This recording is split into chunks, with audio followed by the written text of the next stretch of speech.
E aí, meus amigos, tudo bem? Vamos continuar a nossa conversa? Vamos aproveitar esse engarrafamento maluco que a gente sofre, vive todo dia para a gente conversar sobre o próximo tema dos nossos estudos para o Tribunal de Justiça. A conversa hoje vai ser sobre o porquê que eu tenho que estudar o Decreto-Lei 220 de 75 e seu regulamento, o Decreto 2479. Bem, quando você inaugura o estudo do programa do concurso do Tribunal de Justiça, você percebe que lá no item 2 e no item 3, salvo o melhor juízo, consta lá Decreto-Lei 220 e Decreto 2479. Decreto-Lei 220, você abre o estatuto e percebe que ele trata dos funcionários do Poder Executivo do Estado do Rio de Janeiro. E você pensa assim, Marcelo, Deus me livre e guarde em ser servidor do Estado do Rio de Janeiro. Meu sonho é ser servidor do Poder Judiciário do Estado do Rio. Poder Executivo, nem pensar. Por que eu tenho que estudar esse bendito Decreto-Lei 220, que trata especificamente do funcionário público do Poder Executivo do Estado do Rio de Janeiro? Repito, Marcelo, eu quero ser servidor do Poder Judiciário. E a resposta está no artigo 39 da Constituição. Artigo 39. Abra aí, você que está podendo consultar a legislação, abre o artigo 39 e veja se não está escrito mais ou menos o seguinte: incumbe à União, aos Estados, ao Distrito Federal, bem como aos municípios, instituírem regime jurídico único aos seus servidores no âmbito da administração direta, autárquica e fundacional. Repito, para quem não tem a Constituição à mão, artigo 39, incumbe à União, aos Estados, ao Distrito Federal, bem como aos municípios, instituírem regime jurídico único aos seus servidores no âmbito da administração direta, autárquica e fundacional. O que esse comando constitucional quer do ente federativo? Ele quer o fim da bagunça que existia antes de 88. Antes de 88, eu, administração direta, eu, autarquia, eu, fundação pública, de direito público, podia contratar meus servidores tanto pelo regime do cargo quanto pelo regime do emprego. A gente, num outro encontro, conversa melhor a diferença do cargo para o emprego público. Mas a gente pode adiantar pelo menos duas grandes diferenças ou duas grandes características de cada um dos regimes. Do cargo público é que aquele servidor, depois de um tempo, vai adquirir estabilidade. Já o detentor de emprego público nunca vai adquirir estabilidade, né? O que ele tem o direito para equilibrar essa balança é o Fundo de Garantia por Tempo de Serviço. O detentor de cargo público, ele assina um termo de posse, onde ele se compromete a bem e fielmente desempenhar as suas funções. Já o detentor de emprego público, ele tem a sua carteira de trabalho e previdência social assinada. Bem, são outras milhões de diferenças entre esses dois regimes. E o que eles têm hoje em comum é que, pós 88, tanto para um quanto para o outro, é imprescindível a aprovação em concurso público. Se você consultar o 37, inciso 2 da Constituição, você vai perceber que lá está escrito que a investidura em cargo ou emprego público depende da prévia habilitação em concurso público de provas ou de provas e títulos. Veja a novidade da Constituição de 88, exigindo o concurso tanto para o cargo quanto para o emprego. Mas isso, repito, é novidade da Constituição de 88, porque na Constituição passada só se exigia concurso público para o cargo público. Então, olha a loucura que funcionava na Constituição anterior. Eu, administração direta, por exemplo, o Tribunal de Justiça, o Poder Executivo do Estado do Rio de Janeiro, podia contratar meus servidores tanto pelo regime do cargo quanto pelo regime do emprego. Se eu resolvesse contratar pelo regime do cargo, eu era obrigado a observar a regra constitucional da aprovação em concurso público. Para o emprego público não havia obrigatoriedade. Algumas instituições sérias sempre realizaram, mas não havia essa obrigatoriedade.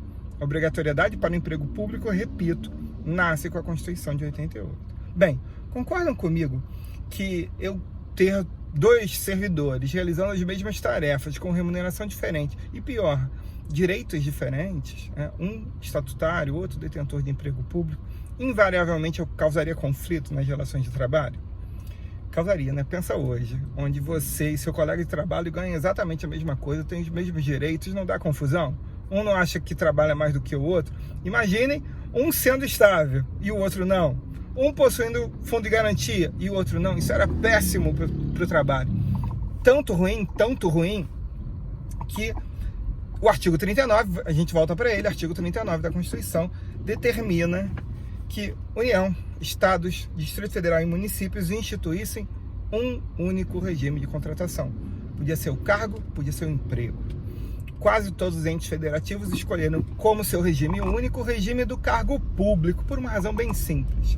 Vejam, se eu, ente federativo, ente federativo que não é a União, escolho como meu regime único o regime do emprego público baseado na CLT, eu não vou ditar as regras dos meus servidores. Por quê? Diz lá a Constituição, incumbe exclusivamente à União legislar sobre normas de direito do trabalho. Se eu escolhesse o meu regime como regime do emprego público, a União, quando bem resolvesse mudar a CLT, estaria interferindo nas regras dos meus servidores. Beleza? Por essa razão, muito provavelmente, quase todo mundo escolheu o seu regime único, o regime do cargo público. Não foi diferente com a União, por exemplo. A União editou a Lei 8.112 de 90, é uma lei que quase todo mundo conhece, de cós salteado, quem já fez concurso para a área federal, já estudou a exaustão a Lei 8.112 de 90, que trata do regime dos servidores públicos da União. Uma lei legal, pós-88, a maior parte dos seus artigos é já em consonância com a nova ordem constitucional, um ou outro que estava em desacordo já foram devidamente suprimidos. E o Estado do Rio de Janeiro, para dar cumprimento ao artigo 39 da Constituição, também edita sua lei, criando o regime jurídico único aqui, que é a Lei Estadual 1698 de 90. Repito para vocês, Lei Estadual 1698 de 90. O que essa leizinha estadual diz? Ela tem 5 artigos, né? 3 que de verdade não servem para absolutamente nada, 2 que nos interessam. O primeiro artigo dessa lei que nos interessa que diz o seguinte: olha, galera do Estado do Rio de Janeiro, tem um decreto-lei aí de número 220 de 75, que quando do seu nascimento só servia para o funcionário público do Poder Executivo. Tem também um outro regulamento desse decreto-lei 220, que é o regulamento previsto no decreto 2479. A soma desses dois, o decreto-lei 220 mais o decreto 2479, formam agora o regime jurídico único dos servidores do Estado do Rio de Janeiro. Percebam, o Decreto-Lei 220 e o seu regulamento, o Decreto 2479, nascem destinados aos funcionários públicos civis do Poder Executivo do Estado do Rio de Janeiro. Tanto que você, quando abre esse estatuto, está lá, expresso.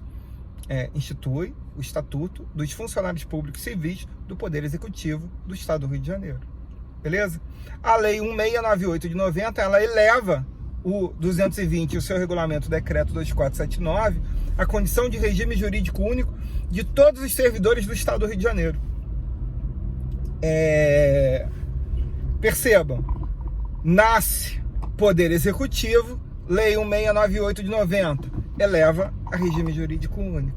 Dessa forma, você, servidor do Judiciário, servidor do Ministério Público do Rio, da Defensoria Pública, enfim, de qualquer um dos órgãos do Estado do Rio de Janeiro, se detentor de cargo público, está subordinado sim a esse estatuto. Repito, Decreto-Lei 220 e o seu regulamento, Decreto 2479. Lembram da lei? Dos 5 artigos, 3 não prestam para nada.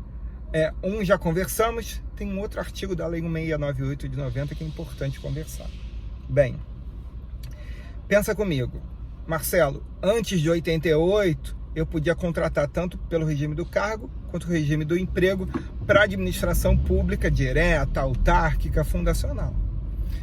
Nasce a Constituição de 88, o artigo 39 determina que eu eleja um único regime. Aí eu, ente federativo, elegi o meu regime como regime único, o regime do cargo público, o regime estatutário. Beleza. Qual o problema que a gente tem?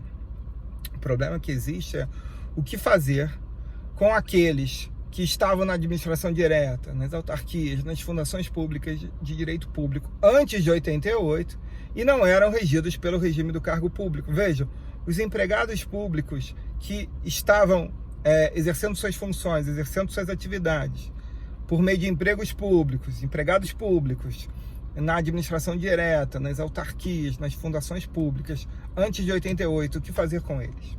A resposta, se for na prova de direito constitucional, certamente estará voltada ao artigo artigo 19 da ADCT, Ato das Disposições Constitucionais Transitórias, repito, artigo 19 da ADCT. O que esse artigo diz, Marcelo? O artigo 19 diz assim: aqueles que ingressaram no serviço público sem realização de concurso, só posso estar falando do empregado público, lembro? Disse a vocês que o detentor de cargo público sempre precisou de concurso para ocupar o cargo. O empregado público é que não precisava. Então volta lá para o 19 da ADCT.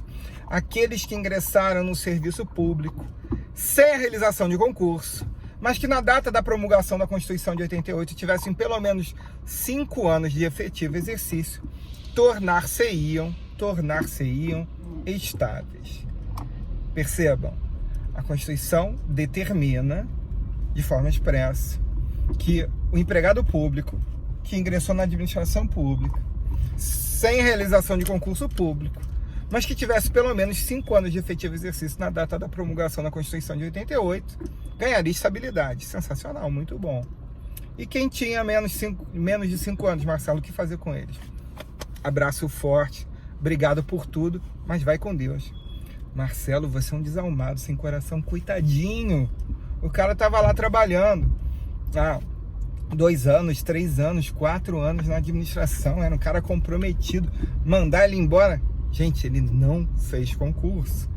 Ele ocupava o lugar de quem queria ingressar no serviço público mediante concurso. Ou seja, concurso público tem todos os defeitos do mundo, mas ele não tem. Qual é? De não selecionar pelo menos aqueles mais bem preparados, pelo menos como regra nos concursos. Beleza? Essa é a resposta que você tem que encontrar na prova de direito constitucional. Na prova de estatuto não é essa, não. Por quê? A lei dos 5 artigos, 3 não valem de nada. Instituiu, ou elegeu, melhor dizendo, 220 e 2479 como nosso regime jurídico único. E o outro diz o seguinte: os empregados públicos da administração direta, das autarquias, das fundações públicas de direito público no estado do Rio de Janeiro, puderam optar pela transformação do seu emprego público em cargo público. Eu repito, parece piada, né? Mas é verdade. Os empregados públicos no estado do Rio de Janeiro, independentemente do tempo que estavam aqui, independentemente do tempo do trem da alegria deles ou da janela pela qual eles tiveram ingressado no serviço público estadual, puderam optar pela transformação do emprego público em cargo público. Reza a lenda que chegavam formulários para as repartições, com uma pergunta: você deseja transformar o seu emprego público em cargo público? Dizem que um quadrado bem grande para ele marcar o sim, não errar, e um quadradinho pequenininho não, para não correr o risco dele querer continuar empregado público.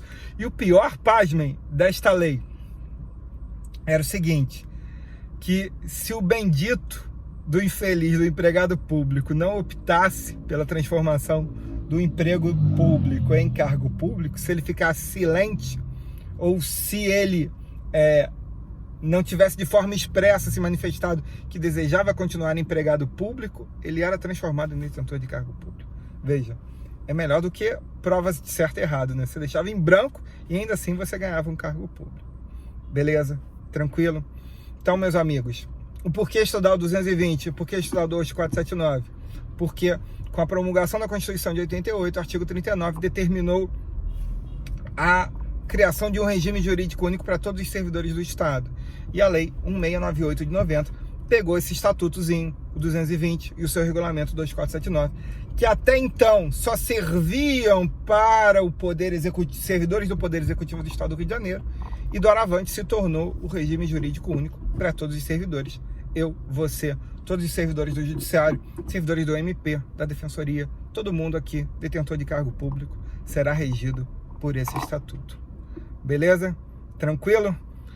Semana que vem tem mais. Vamos ver se a gente consegue colocar mais vídeos para a gente chegar perto da prova, pronto para gabaritar pelo menos a parte de legislação e ajudar no direito administrativo e no direito constitucional. Beleza? Beijo para todos.